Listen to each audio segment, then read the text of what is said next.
The Houston Rockets are staring down a crisis that goes beyond a first-round playoff exit. This isn't just about losing, it's about what's been building beneath the surface for months. The body language on that team was broken. We watched Alperen Şengün come up with a game-saving block during the regular season, leap to his feet in the moment, and not a single teammate reacted. Nobody moved, nobody celebrated. That kind of disconnect doesn't happen overnight.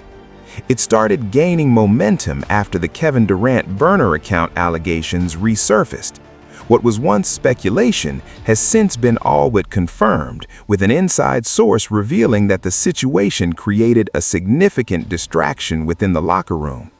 But as damaging as that was, there's something even more alarming happening in Houston right now, because the Rockets are following a pattern we've seen before, and it didn't end well either time. Brooklyn was once viewed as a legitimate championship contender, with Kevin Durant leading the charge. The Nets are now one of the worst teams in the entire league. Phoenix was built around Durant with serious title aspirations. The Suns won't own their own first-round pick until 2032, and Houston is walking down that same road. If the Rockets want to avoid that fate, they need to understand Kevin Durant's history, because it raises one of the most uncomfortable questions in basketball. Where does Kevin Durant rank all time if you remove the championships he won with Golden State? Think about that seriously for a moment. Russell Westbrook, James Harden, and Joel Embiid, all three of those players have watched their legacies take real damage because they haven't won a title. The NBA is unforgiving that way. When you're considered one of the best players alive, winning isn't just expected, it's required. If Durant had never left Oklahoma City, never joined the Warriors team that had just won 73 games and already beaten him in the Western Conference Finals, he could very easily be grouped in with that list. Without a ring, there's a real argument that the basketball world might have come to see him as simply the most talented version of Carmelo Anthony. Spectacular, but ultimately ringless. KD saw that writing on the wall, and he made a calculated decision. He left the franchise that drafted him and joined the team led by back-to-back MVP Steph Curry, the very team that had just eliminated him. It was the most direct path to a championship, and it drew enormous criticism. But it worked. Durant didn't just win 2 titles with Golden State. He was named Finals MVP both times. In the 2017 NBA Finals against the Cavaliers, he averaged over 35 points per game, one of the most dominant scoring performances we've ever seen on that stage. He got everything he said he wanted, and he was still not satisfied. That's where the real concern for Houston begins, because this is the Kevin Durant dilemma, and it's something every team that is built around him has eventually had to face. Durant doesn't want to be a second option, but he also struggles when the spotlight isn't fully his own. He left Golden State in large part because he reportedly felt undervalued. Despite winning championships and Finals MVP honors, he was bothered by the fact that Steph Curry commanded so much of the attention and admiration. That's the tension at the center of everything. Kevin Durant, he can have whatever contract he wants next year. Yeah, that was just for the media. He can't have anything like that at all. Because I think last year he told Steph he can have any contract he wants too, so. Well, yeah, that was different. He's earned it. And there ended the Warriors' cohesion. You can actually watch Durant's reaction play out in real time on that clip. The look on his face says everything, like he couldn't believe what he was seeing. The reality is, Kevin Durant never truly wanted to blend into the Golden State system. He still wanted to be the face of the franchise, the centerpiece, the guy everything ran through. Now, Draymond Green getting in KD's face may look extreme on the surface, but there's another way to read that situation. Draymond, at his best, genuinely understood what it took to win basketball games within that specific system. He was trying to communicate that. Durant didn't want to hear it. And we know exactly why. Because after leaving Golden State, KD spoke on it himself. His words were, I'll never be one of those guys. What are you going to teach me? How can you alter anything in my basketball life? I've got an MVP. I've got scoring titles. The moment you decide nobody can teach you anything is the moment you stop growing. That same mentality showed up again this season in Houston. Alperen Sengun pulled Durant aside and shared an idea, a specific adjustment he thought could make it easier for KD to score in certain situations. Whether the suggestion was right or wrong is almost beside the point. What matters is how Durant responded. He turned away and publicly implied that Sengun wasn't thinking straight. That's a teammate who's just trying to help the team win. This is the pattern. Durant doesn't want to lead the Rockets. Instead of addressing issues directly with teammates, he's allegedly taken shots at them through burner accounts. He shows visible frustration on the court when things don't go his way, making faces and carrying body language that poisons the atmosphere around him. And not being present on the bench during Game 3 against the Lakers was a damaging image, regardless of the reported reason. Yes, he was said to be receiving treatment, but showing up for your teammates even when you can't play is part of what leadership looks like. Here's the core problem, though. Refusing to lead would be understandable if Durant were willing to follow someone else's direction, but he's not. He's decided he has the answers, and anyone who challenges that is going to get dismissed or mocked. There's no path forward in that space, not for a team and not for a star who still has something to prove. There is absolutely no question that Kevin Durant is a generational scorer, one of the greatest offensive players the sport has ever produced. But basketball is a team game, and if you're not willing to lead, then there are going to be moments when you need to defer, trust the process around you, and follow. KD won't do either. Brooklyn might have held the answer to what a workable Durant situation actually looks like, except it came out that before the 2019 season even tipped off, KD and Kyrie Irving had already been quietly planning to team up together. That means KD spent an entire final season in Golden State mentally checked out, laying the groundwork for his next move. Not a great look in hindsight. But if we're searching for a model of how a Kevin Durant situation can actually function, the 2021 Nets deserve a serious look. That year, James Harden was acquired at the deadline, Brooklyn went all in, and even with both Harden and Kyrie battling injuries heading into the playoffs, they nearly pulled it off against the Milwaukee Bucks.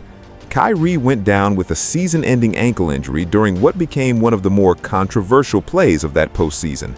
Harden gutted through games 5 through 7, clearly compromised, and then Durant just took over. He willed them to a Game 5 victory, posted 32 points and 11 rebounds in a Game 6 loss, and then in Game 7, with 1 second left and the game hanging in the balance, he caught the ball on the wing, turned, and put up a shot that hit nothing but net.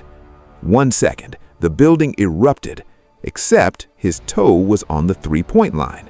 2 points. Overtime. And to be fully accurate, Durant also missed what would have been the game-winning attempt in overtime, again with his foot on the line. But even with all of that, he finished Game 7 with 48 points, carrying an essentially depleted roster to the final possession. It is genuinely difficult to place any blame on him for that loss.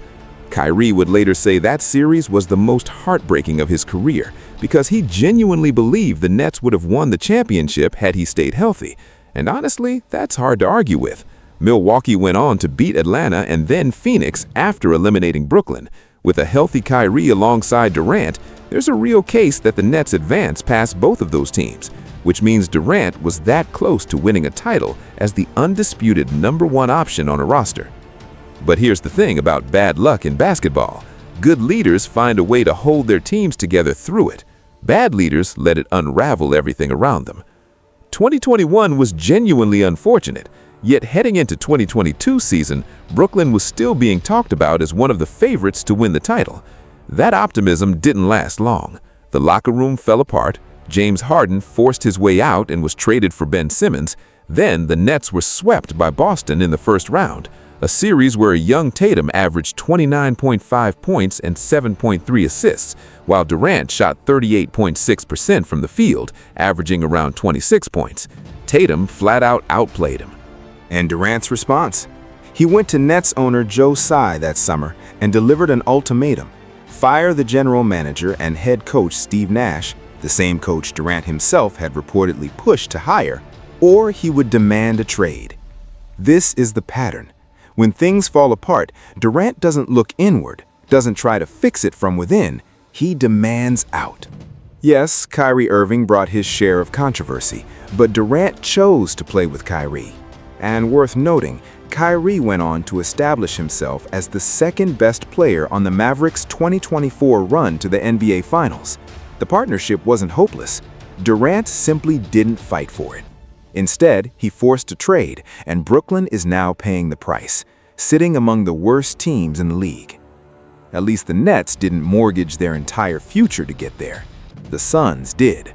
Phoenix won't have control of their own first-round pick until 2032, a direct consequence of the trades made to acquire Kevin Durant and Bradley Beal. When Durant arrived in Phoenix, he was joining a franchise that had reached the NBA Finals just 2 seasons prior and was coming off a 64-win season that ended in second-round heartbreak. He was supposed to be the final piece. Sound familiar?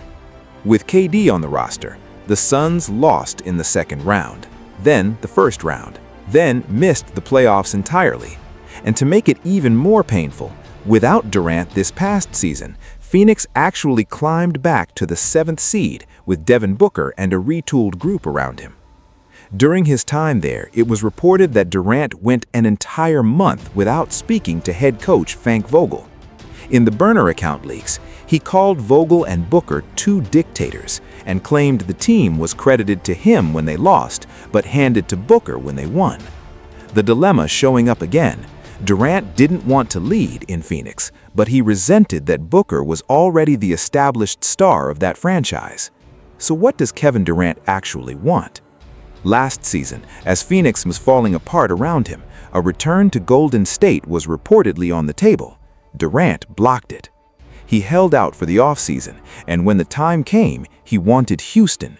He passed on a Warriors team built around experienced veterans and chose instead a youngest roster in the NBA, a team where he would be expected to step into the leadership role and set the tone. And at first, he seemed to embrace it. After the trade was finalized, Durant was visibly thrilled, celebrating openly with his agent. He knew this team. He'd faced them before. He understood the pieces. From the outside looking in, it felt like a genuine fresh start. Then the burner leaks surfaced, and in them, Durant directly attacked Alperen Sengun, the player many viewed as the franchise cornerstone, claiming he couldn't shoot and couldn't defend. The Rockets started the season with legitimate championship ambitions, but as the months wore on, the body language deteriorated, the chemistry frayed, and Houston was eliminated in the first round. This is what the Rockets signed up for. They traded for one of the most gifted scorers in NBA history, a player who has made it abundantly clear he doesn't want to lead, but refuses to follow either. A player who believes he's beyond being coached. A player who has clashed with star teammates and had friction with nearly every coach he's played for. So Houston is left with a decision, and it's one they need to make clearly and quickly. Option 1, they wait and see. They give it another year and find out whether Durant can coexist with Fred VanVleet, a vocal, proven veteran who commands respect in a locker room. That's a gamble, but it's a gamble with some logic behind it. Option 2, they move on now.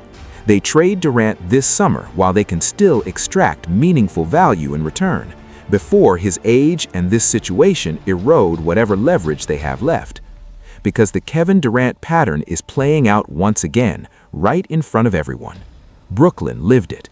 Phoenix lived it. And if Houston doesn't read the room quickly enough, they could be the next franchise left picking up the pieces. That's the decision in front of them.